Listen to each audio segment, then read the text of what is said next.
The hot story at the moment, still out of Sydney anyway, is, well, it's Daryl Maguire and the ICAC, but, you know, the Premier, as we know, has been dragged right into it. Does she hang on? Good morning, Pete. Look, I think, I suppose barring any further evidence or contradiction of the Premier's evidence at ICAC over the last few days, I think the Premier's okay for now.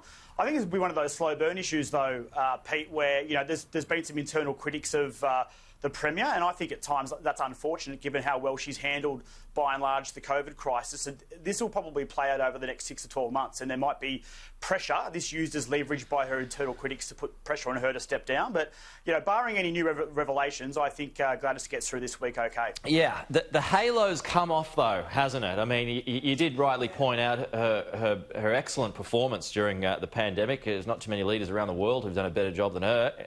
And then the bushfires as well. Squeaky clean image almost, but it's come off, you know, just from a couple of different words that were caught on tape. The whole "I don't need to know that" bit is what irks a few people. Yeah, exactly. And I suppose the contrast is the strong leader who, as you say, has handled COVID really well.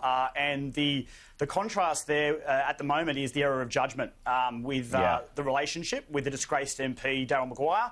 And unfortunately, that's played out in graphic detail over the last few days. So, again, you know, there's probably... I do detect a bit of sympathy in the community still. Yeah, there's a lot there. For Gladys. Yeah. Yeah, it's roughed up her image, though. So how we see that play out, I think, is probably more a case for, the next 6 to 12 months. And the Wolves will be circling. Yeah, and that's, you know, the bear pit, as we know, and we know that the Deputy Premier at the moment's on leave.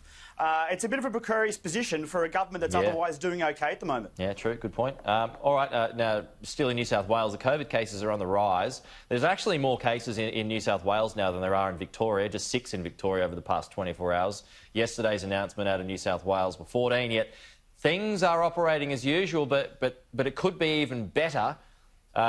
Restrictions were expected to be wound back yesterday, but the Premier's hit the pause button on that.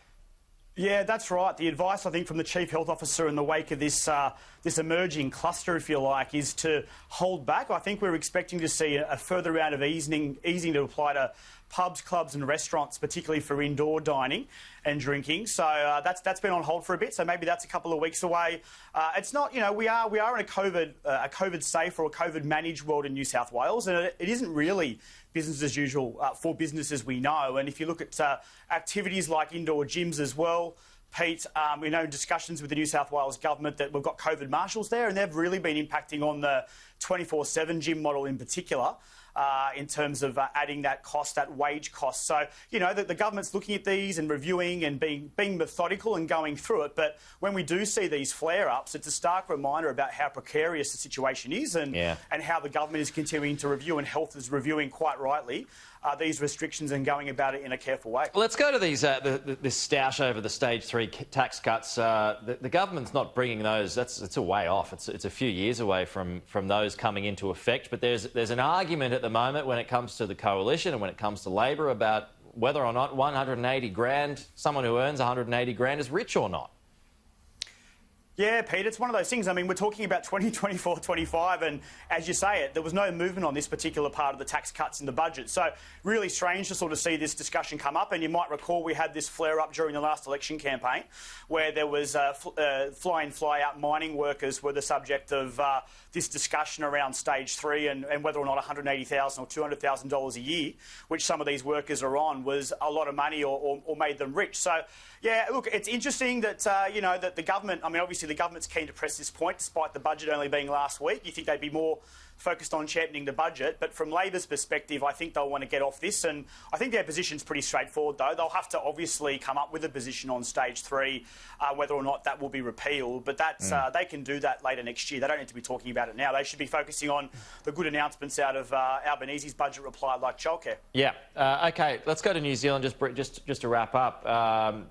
We just heard from Jacinda Ardern, 48 hours to go. It's a bit of a complicated electoral system in New Zealand, though. Just tell us a little bit about that. Yeah, so we've had the mixed member proportional system in place, Pete, since 1995. And interestingly, in that time, both the Labor and the Nationals, the two major parties, neither have formed a majority in their own right. And because you've got the one chamber there, it's a mixture of the single member constituencies with a top-up party vote. And so I suppose the key numbers that we're looking for Jacinta and for Labor for Saturday is, can she get 51% as a share of the vote? And can that therefore translate into 61 of the 120 seats and a majority in her own right? It'll be a big call. Her numbers have come back a little bit since Judith Collins, Crusher Collins, took over as Nationals opposition leader. So she's sort of given a bit of a bump to her base. And I think the key thing also will be watching the Greens vote. The Greens need to get that 5% vote to be able to get those seats in Parliament. And they've obviously been a natural ally for Labor in the last few decades when Labor's formed the government. So, yeah, look, I just got a feeling that Jacinta might break new ground here and get a majority in her own right. Hard to see her not getting that at the moment. She's speaking of leaders who are well respected within their own communities. She's right up there. Yeah, she's a popular leader, but as you know, Pete, like it looks like she's even more of a popular leader outside New Zealand, which is often the way. But her handling of COVID and obviously now focusing on economic reopening and this travel bubble with Australia, I think will be key. Not a lot of crosses.